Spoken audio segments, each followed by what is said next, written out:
Tak ahoj, já jsem Pán, nemám nějak na internetu jako zemistr. Tady nějaký výčet věcí, co jsem dělal, nedělal, co vyšly, nevyšly, co úplně schořili, třeba ty žuráři. Teda schořili, to nějak nebyl čas.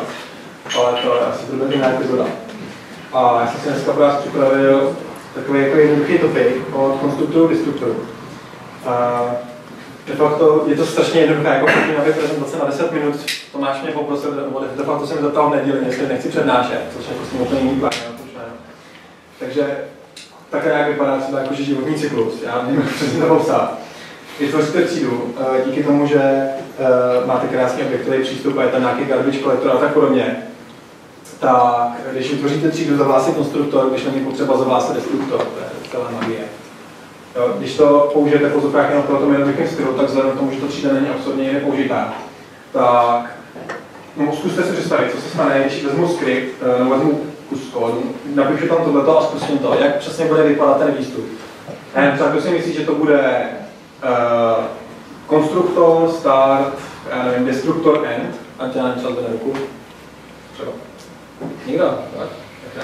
Dobře, kdo si myslí, že to bude start, konstruktor, end, destruktor, ať zvedne ruku. Tak předtím jako někdo dá teď jako půlka, jo?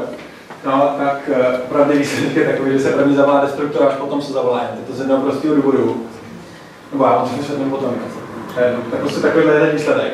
Při tomhletom, při této variantě se zavolá konstruktor, potom destruktor a potom se to teprve zakončí. Vy jste si mysleli obráceně, ale ono je tady jenom naprosto logické. Jako ono všechno v PHPčku, hlavně věci to nedává smysl, ale ono je to logický. Jo, tam jako nevíte znát tu spojitost. Ale dobře, tak výsledek je takový. A teď, co by se stalo, kdyby jsem tady přidal, že to uložím do proměny? Jo, kdo si teď myslí, že výsledek bude start, konstruktor, destruktor, end, ať zvedne ruku. A kdo si myslí, že bude start, konstruktor, end, destruktor, ať zvedne ruku. Jo, jako, tak teď máte pravdu. Výsledek, nebo respektive otázka, proč tomu je tak, je to jednoduchý. Výsledek byl takovýhle, že se nám to akorát prohodilo, nebo výsledky, to je takovýhle. Důvod proč, protože tam garbage collector. Pokud vytvoříte jenom, vytvoříte variantu bez toho var, tak garbage collector ví, že vy jste vytvořili třídu, ale nikde není použitá, tím pádem ji může rovnou zabít. De facto destruktor se nevolá v případě, kdy končí skript, ale volá se v případě, kdy ta třída není potřeba. Tím pádem, když ji nemáte asociovanou proměny, ani nikde není provázaná žádnou vazbou nebo něčím, to byste ji nechávali žít, že jo? Když to ještě uložíte do té proměny, tak ta proměna tam existuje a nejdřív se musí ukončit proměny, až teprve se může ukončit existující objekt. Tím pádem, když máte tuhletu variantu, zavolá se start, vytvoří se třída, zavolá se vám konstrukt, zavolá se end a tady, kdy teprve dochází k ukončení skriptu a proměny už nejsou nikde použitý, tak teprve potom dojde k zavolání destruktoru, protože ta třída není potřeba.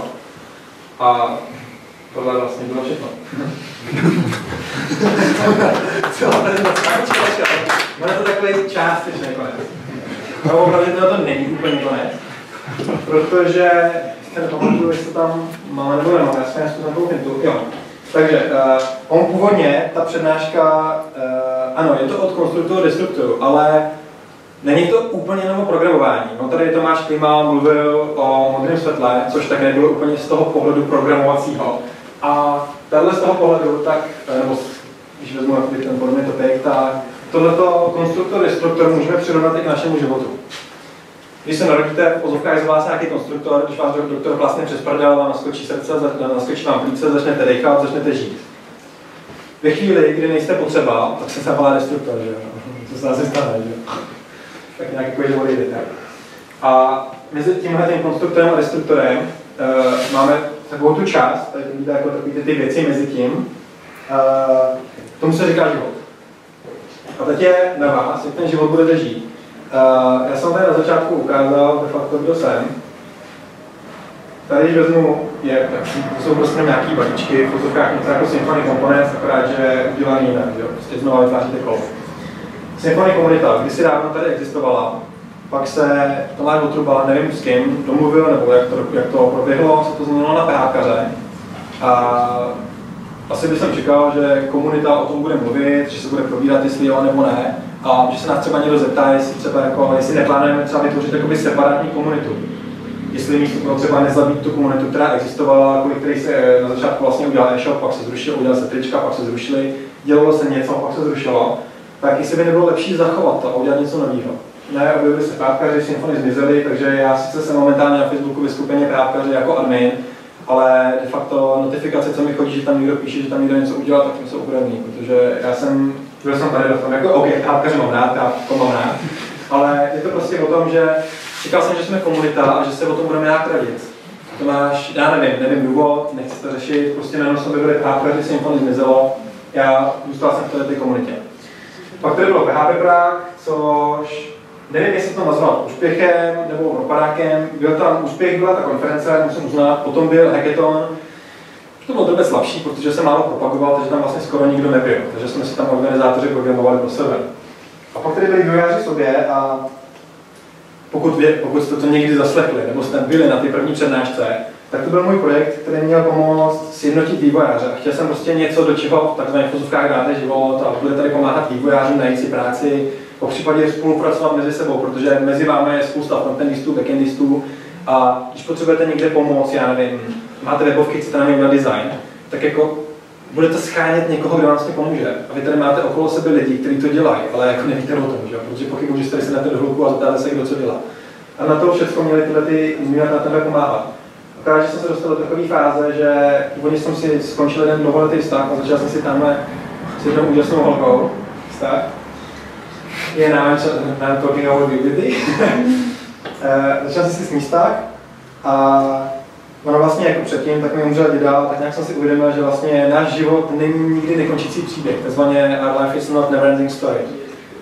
Takže my tady máme svoji část na tom světě. A teď je otázka, jak se rozhodneme, že ho budeme žít. Budeme si řídit zákonama, řešit tady EET nebo nějaké takové standardní věci a my se na to vysereme a budeme si ten život užívat. A já jsem měl 2 roky vztah, plánoval jsem rodinu, plánoval jsem dítě, řešili jsme hodně věcí. Výsledek byl takový, že jsme se pak rozešli, protože každý měl úplně jiný plán. Já jsem se chtěl věnovat programování, chtěl jsem vtisnout duši do tohoto projektu. Ona chtěla mít kariéru, aby někdo jako dětko se posouvalo. Tak to pak skončilo, tak jsem si tak se opřel do tohohle. No. Pak jsem nastoupil ve firmě, nebudu tady jmenovat. A ten samý den tak jsem se začal tam s tou úžasnou holkou a výsledek byl takový, že po 6 dnech jsme se rozhodli, že si uděláme blízko a 10. den jsem jim požádal o ruku.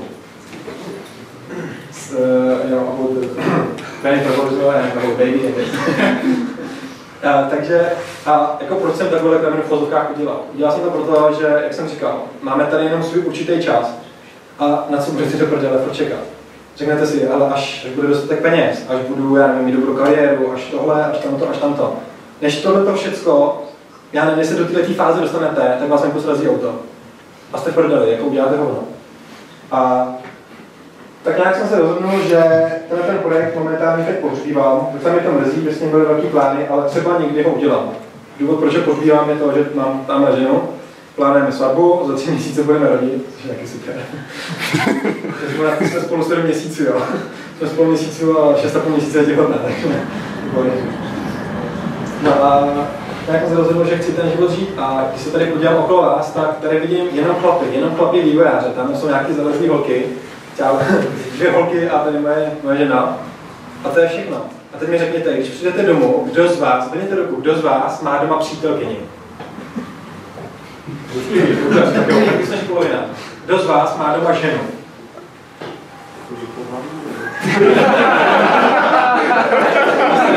Dobře, tak kdo z vás má doma manželku? Jeden. Dobře, kdo z vás má dítě? Na cestě, dobrý, tak to je kolik? To je 4-5. A teď mi řekněte, podívejte se na vás, řekněte si, kolik vám je let. Kdo z vás je tady, já nevím, pod 30 let? Super, kdo je tady nad 30 let?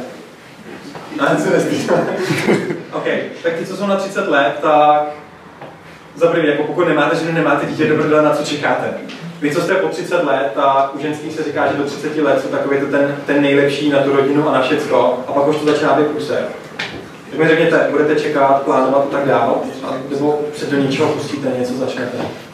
Já jsem plánoval, pak jsem se na to vysral a Teď je tady vlastně tohle, to moc není vidět, protože to vypadá, že má nějaký hrozný ten smysl na filtr nebo něco.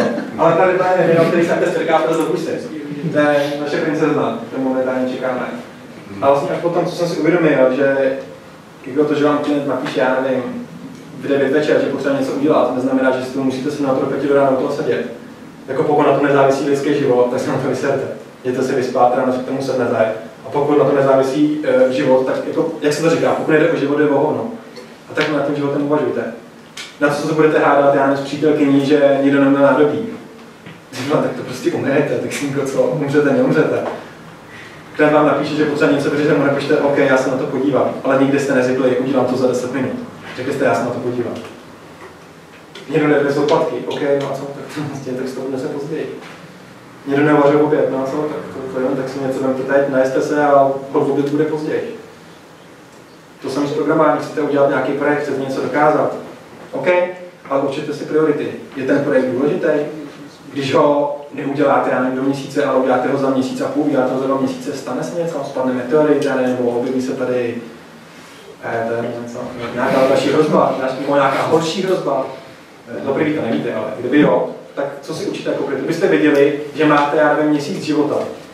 Co budete dělat? Budete doma dřepět a budete programovat, nebo se konečně rozhodnete k tomu, že začnete něco dělat a začnete se dát na pravidla a začnete si ten život užívat. Já jsem se rozhodnul, že OK, chtěl jsem tady projekt.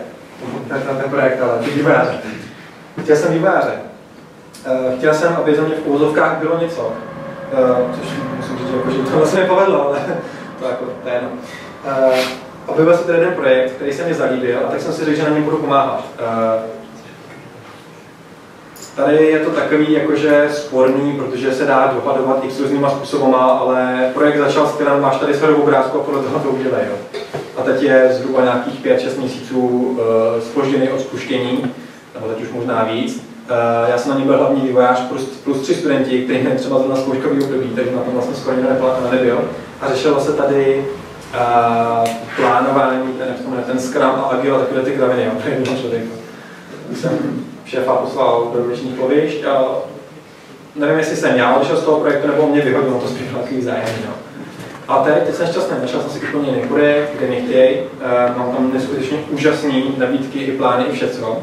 Pokud jako v pondělí tam nastupuju a pokud všechno bude v pohodě, tak každý měsíc poletím na týden do Švýcarska řešit s druhým vývojovým týmem software, který se vyvíjí, což jako, kde vám tohle dát. Ale musel jsem nejdřív učit priority to, že jsem nechtěl být na tomto projektu, kde mi to nevyhovovalo, s tím šéfem jsme se hádali a tak. A místo toho, aby jsem byl na tom projektu a pracoval jsem na něm, tak jsem si řekl, mám tady ženu, se kterou potřebuji řešit různé věci. Ona je Italka, byli jsme v Itálii, tam byly určitý problémy, tak tam zůstala 2 měsíce a lítala po doktorech, aby všechno napravila, aby naše princezna byla v pořádku. Skoro jsem nepracoval, samozřejmě vedení se to nelíbilo, ale zkuste mu vysvětlit, že pro něho je důležitý projekt a pro vás je důležitá rodina. Když jsme se vrátili do Čech, opět, muselo se udělat zdravotní pojištění, muselo se udělat mé pojištění, protože jsem z ní udělal živnostníka, musel se najít gynekologa, musel se najít nemocnice, musel se řešit strašně moc věcí. Výsledek byl takový, že šéf chtěl mít planning pro jednu osobu a 3 studenty. Tak jsem mu poslal do tam další. Protože jsem byl 40 minut daleko od práce a řekl jsem mu, že tam budu za 40 minut a dostal jsem si plán v fotkách za to, že kdo bude platit ty kluky, tak jako se jsou placeny od rodiny, takže asi ani nikdo platit nebude, protože nepracuje. No, tak v fotkách jsem mu vysvětlil, že pro mě je rodina důležitější a výsledek je takový, že teď jsem šťastnější, čekáme na úžasnou princeznu, čekáme na princeznu, ale jestli bude úžasná, se určitě, ale bude po mně, takže ona je dokonalá. No a zkuste se zamyslet, máte jenom jeden život. Tady třeba krásná prezentace o modrém světle. Já bych třeba jako šel spát. Bych šel spát jako nikdo neumře, nic se nestane. Pokud tam nejsou obrovský miliony, které nemusíte zaplatit, tak máte světle. Jdete spát, pořádně se najeste. Když vám, já nevím, odpracujete si 8 hodin, jděte a užijte si ten den. Nedřepte do počítače. OK, chcete si něco naprogramovat. Dejte tomu hodinu, 2, třeba. Nebo si na to určite nějaký čas, ale určitě si i ten čas, kdy máte tu rodinu. Třeba, jak jsem říkal, že mi umřel děda, když to budu skoro 2 roky, tak ten měl nádor v mozku. De facto jsme to nevěděli, věděli jsme akorát to, že to vypadalo spíš na Alzheimera, pak se to ukázal nádor, který nebyl operovatelný, výsledek byl takový, že v pozůstkách nic jako nikde, nebo něco takového. po operaci, tak se to akorát zhoršilo. A když se podívám zpátky, kolikrát jsem se byl za ním podívat, on žil v Plzni, kolikrát jsem se za ním byl podívat, kolikrát, já nevím, jsme se za ním, nebo jsme s ním někde byli, nebo jsme něco řešili, tak mi z toho až do breku. Protože hodněkrát, nebo respektive jsme se ozvali akorát ve chvíli, kdy byly narozeniny, svátek nebo nějaká rodinná událost. Ale neřešili jsme to, že on tam je, že s mojí babičkou ještě, takže tam je s mojí babičkou a že vlastně oni nemají co dělat. A že by třeba taky rádi viděli nočata, že by taky rádi s námi třeba šli se někde projít po městě, měli se tam sednout do restaurace, najíst se, popovídat si, jak nám jde život.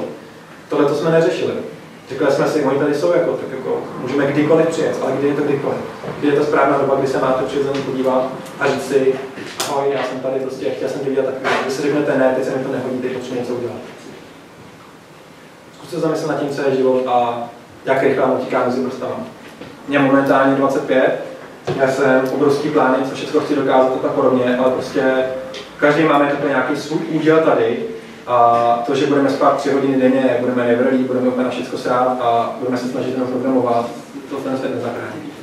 A já pochybuji, že svět něco zachrání, tak to už asi není název. To je tak nějak všechno? Máte nějaké otázky? Co můžete ptát? Já bych tady jenom chtěl, já si myslím, že když po 30 dní má jako holku nebo dítě, že jako není úplně v prdeli.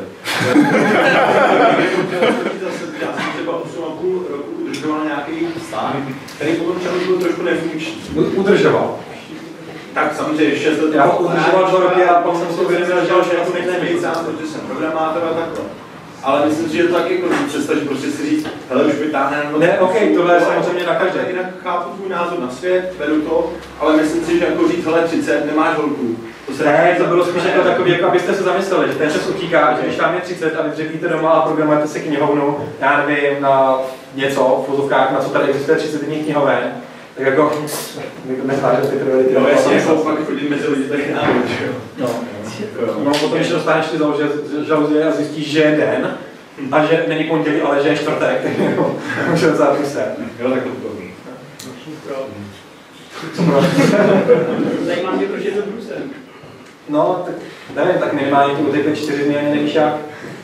Já jsem se takže bavil o programování, jako já jsem s tím docela v pohodě. No dobře, a OK, tak jako, jestli tě to baví, OK, v pořádku, ale nemyslíš, že ty takhle zabiješ strašně moc času, a co si tam teď udělal? Já jsem to bavil. Dobře, já si myslím, že hlavně tohle už takový téma, to tam do hospody. Tak jo, díky moc.